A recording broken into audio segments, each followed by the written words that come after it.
নবম শ্রেণীর বাংলার তৃতীয় পর্যায়ক্রমিক মূল্যায়নের সম্পূর্ণ সাজেশন নিয়ে আজকের ভিডিওটি। অর্থাৎ আজকের ভিডিওর মাধ্যমে তোমরা যারা নবম শ্রেণীতে পড়ো তোমাদের বাংলার সম্পূর্ণ সাজেশন অর্থাৎ প্রশ্ন আমি বলে দেব। যে প্রশ্নগুলি আমি বলে দেব এই ইম্পর্টেন্ট প্রশ্নগুলির মধ্যেই তোমরা তোমাদের পরীক্ষায় 100% কমন পেয়ে যাবে। তাই আজকের ভিডিওটি নবম শ্রেণীর ছাত্রছাত্রীরা মনোযোগ সহকারে দেখো। আমি অলরেডি তোমাদের ইতিহাসের সাজেশন দিয়ে দিয়েছি, তোমরা তার জন্য চ্যানেল ভিজিট করে অবশ্যই সেই সাজেশন দেখে নিও। তো আজকে দেব বাংলার সাজেশন, তোমরা মনোযোগ সহকারে সম্পূর্ণ ভিডিওটি দেখো এবং কোথাও কোনো প্রশ্ন থাকলে অবশ্যই সেটি আমাকে করো। তো চলো শুরু করা যাক আজকের ভিডিওটি। নবম শ্রেণীর Bangla suggestion 2025 third unit test বা তৃতীয় পর্যায়ক্রমিক মূল্যায়ন বা থার্ড সামেটিভ এভালুয়েশন। প্রথমে সাজেশনের প্রশ্নগুলি দেখার আগে দেখে নাও তৃতীয় পর্যায়ক্রমিক মূল্যায়নের নতুন কোন কোন অধ্যায় তোমাদের পরীক্ষা হবে, অর্থাৎ বাংলার কোন কোন কবিতা, গল্প এবং প্রবন্ধগুলি পরীক্ষা হবে।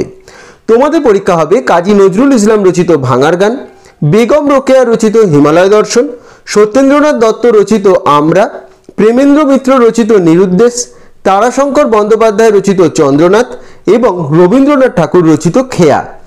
এই পাঠগুলি তোমাদের তৃতীয় পর্যায়ক্রমিক মূল্যায়নে পরীক্ষা হবে নতুন পাঠ হিসাবে। এবার এই পাঠগুলিরই প্রশ্ন আমি তোমাদের দিয়ে দিচ্ছি। এবার তোমাদের যদি প্রথম দ্বিতীয় পর্যায়ক্রমিক মূল্যায়নের কোনো পাঠ পরীক্ষা হয় তৃতীয় পর্যায়ক্রমিক মূল্যায়নে, তোমাদের আমি সাজেস্ট করব প্রথম এবং দ্বিতীয় পর্যায়ক্রমিক মূল্যায়নের সাজেশনটি দেখে নেওয়ার জন্য, সেই প্রশ্নগুলি পাওয়ার জন্য। নতুন যে পাঠগুলি পরীক্ষা হবে তার প্রশ্নগুলি আমি এখানে দিয়ে দিচ্ছি। প্রথমটি কাজী নজরুল ইসলাম রচিত ভাঙার গান, যেটির মূল উৎস ভাঙার গান কাব্যগ্রন্থ। প্রথমে মার্কস 3 অর্থাৎ 3 নম্বর মানের যে প্রশ্নগুলি তোমাদের জন্য ইম্পর্টেন্ট সেগুলি দেখে নাও। আমি এই সাজেশনে 3 এবং 5 নম্বরের প্রশ্নগুলি দিয়েছি, কারণ 1 নম্বরের শর্ট প্রশ্নের কিন্তু আলাদা করে কোনো সাজেশন হয় না, এগুলি তৈরি করলেই তোমরা সেগুলি লিখতে পারবে।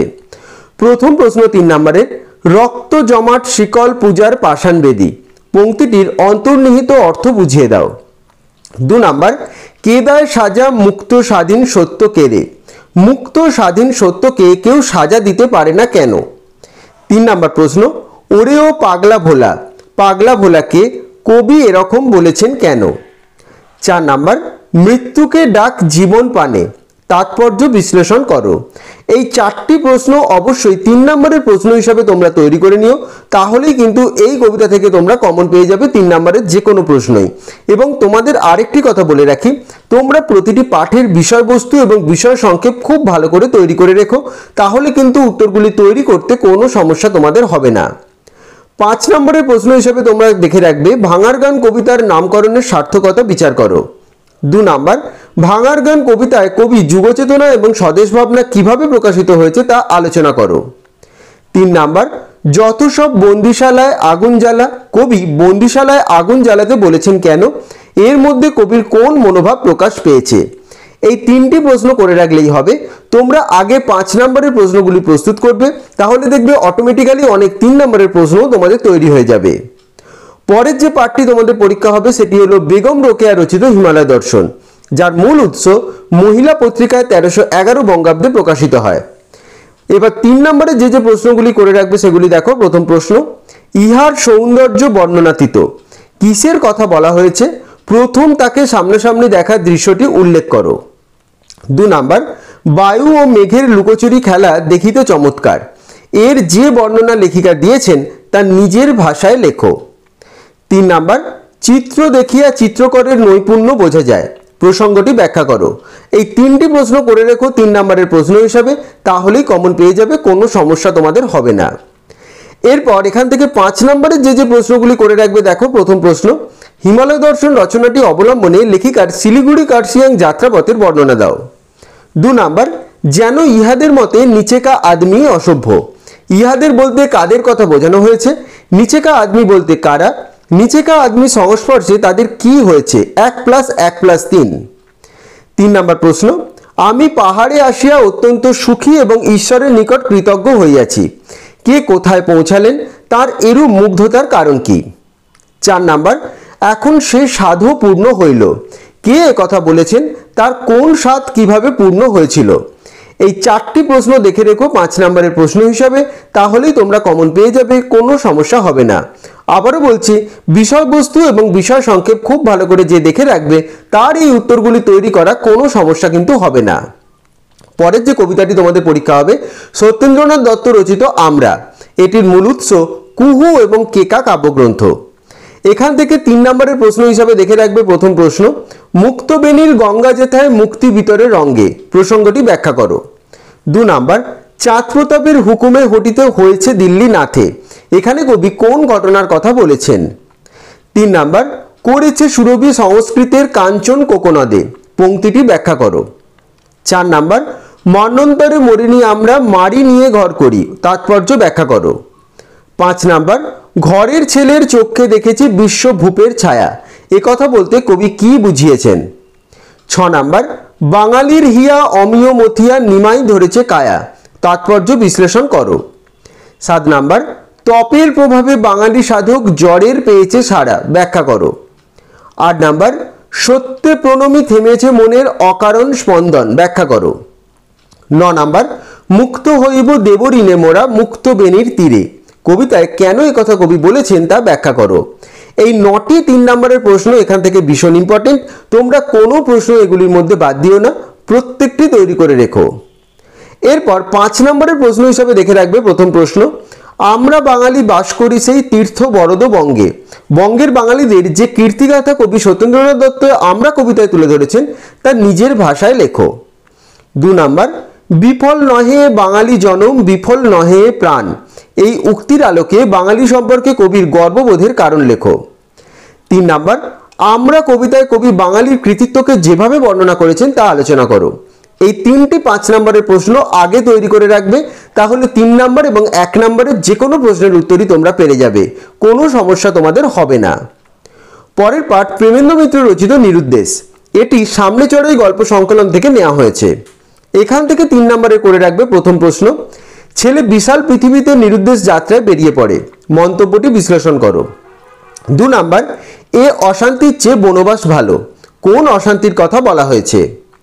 3 নম্বর, পুরস্কারের পরিমাণ ক্রমশ বাড়তে লাগলো খবরের কাগজের পাতায়, মন্তব্যটি বিশ্লেষণ করো। 4 নম্বর, হঠাৎ শোভনের কাছে সমস্ত ব্যাপারটা ভয়ঙ্করভাবে স্পষ্ট হয়ে উঠল, কোন ব্যাপার স্পষ্ট হয়ে উঠেছিল। 5 নম্বর, শোভন এই অবস্থাতে না হেসে পারল না, শোভনের হাসির কারণ কি ছিল। 6 নম্বর, শোভনকে একটা কাজ করতে হবে, কোন কাজের কথা বলা হয়েছে। এই 6টি প্রশ্ন করে রেখো 3 নম্বরের প্রশ্ন হিসাবে, তোমরা দরকার পড়লে ভিডিওটি পজ করে করে প্রশ্নগুলি খাতায় লিখে নিয়ে তৈরি করে নিতে পারো, এতে তোমাদের সুবিধা হবে। 5 নম্বরের প্রশ্ন হিসাবে করে রাখবে প্রথম প্রশ্ন, অধিকাংশ নিরুদ্দেশ বিজ্ঞাপনের ইতিহাসই এই, বিজ্ঞাপনের কোন ইতিহাসের কথা এখানে বলা হয়েছে তা আলোচনা করো। এরপর 2 নম্বর, ফিরে আসারই ভয়ঙ্কর একটা ট্র্যাজেডির কথা আমি জানি, বক্তা কে, তিনি যে ঘটনার কথা বলেছেন তা নিজের ভাষায় লেখো। 3 নম্বর, এ তো গেল বিজ্ঞাপনের উপাখ্যান, বিজ্ঞাপনের উপাখ্যানটি কি, বিজ্ঞাপনের উপাখ্যানের পরিচয় দাও। 4 নম্বর, সকলের দৃষ্টিতে অবিশ্বাস, কাদের কথা বলা হয়েছে, এই অবিশ্বাসের কারণ আলোচনা করো। 5 নম্বর, নিরুদ্দেশ গল্প অবলম্বনে শোভন চরিত্রটি বিশ্লেষণ করো। এই 5টি প্রশ্ন অবশ্যই নিরুদ্দেশ থেকে তোমরা দেখে রেখো 5 নম্বরের প্রশ্ন হিসাবে, প্রত্যেকটি তোমাদের জন্য ভীষণ গুরুত্বপূর্ণ। এর পরের যে পাঠটি তোমাদের পরীক্ষা হবে তারাশঙ্কর বন্দ্যোপাধ্যায় রচিত চন্দ্রনাথ, এটির মূল উৎস আগুন উপন্যাস। এখান থেকে 3 নম্বরের যে প্রশ্নগুলি দেখে রাখবে, দেখো প্রথম প্রশ্ন, দিস ইজ ম্যাথামেটিক্স, গল্পটি অবলম্বনে মন্তব্যটি বিশ্লেষণ করো। 2 নম্বর, তোমার অক্ষমতার অপরাধ, বক্তা কে, অক্ষমতার অপরাধ বলতে বক্তা কি বুঝিয়েছেন। 3 নম্বর, উৎসবের বিপুল সমারোহ সেখানে, কোথায় কোন উৎসবের আয়োজন হয়েছিল। 4 নম্বর, হিরুকে স্পষ্ট মনে পড়িতেছে, হিরুর কোন রূপের কথা বলা হয়েছে। এই 4টি প্রশ্ন 3 নম্বরের প্রশ্ন হিসাবে এখান থেকে দেখে রাখবে, অর্থাৎ চন্দ্রনাথ থেকে, প্রত্যেকটি তোমাদের জন্য ভীষণ ইম্পর্টেন্ট। এরপর 5 নম্বরের প্রশ্ন হিসাবে এখান থেকে দেখে রাখবে প্রথম প্রশ্ন, দুর্দান্ত চন্দ্রনাথের আঘাতে সমস্ত স্কুলটা চঞ্চল বিক্ষুব্ধ হইয়া উঠিয়াছে, চন্দ্রনাথ যে আঘাত করেছিল তার কারণ কি ছিল, এজন্য তাকে কি ফলভোগ করতে হয়েছিল। 2 নম্বর, চন্দ্রনাথের অনুমান অক্ষরে অক্ষরে মিলিয়া গিয়াছে, চন্দ্রনাথের কোন অনুমান অক্ষরে অক্ষরে মিলে গিয়েছিল, কোন বিষয়ে চন্দ্রনাথের অনুমান মেলেনি, এতে কথকের কি প্রতিক্রিয়া হয়েছিল। 3 নম্বর, চন্দ্রনাথ গল্পে চন্দ্রনাথের চরিত্র বৈশিষ্ট্য আলোচনা করো।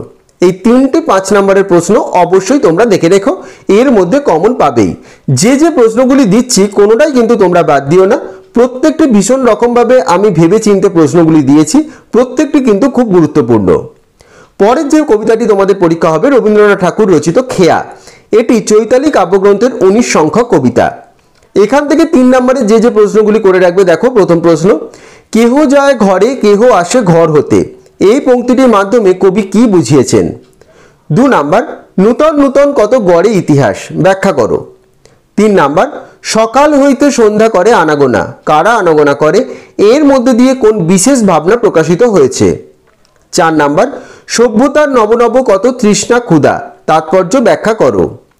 5 নাম্বার, এই খেয়া চিরদিন চলে নদীর স্রোতে, তাৎপর্য বিশ্লেষণ করো।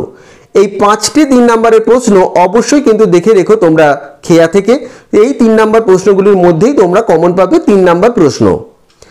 এরপর 5 নম্বরের প্রশ্ন হিসেবে দেখে রাখবে প্রথম প্রশ্ন, উঠে কত হলাহল উঠে কত সুধা, কোন প্রসঙ্গে কবি এই মন্তব্য করেছেন, তাৎপর্য ব্যাখ্যা করো।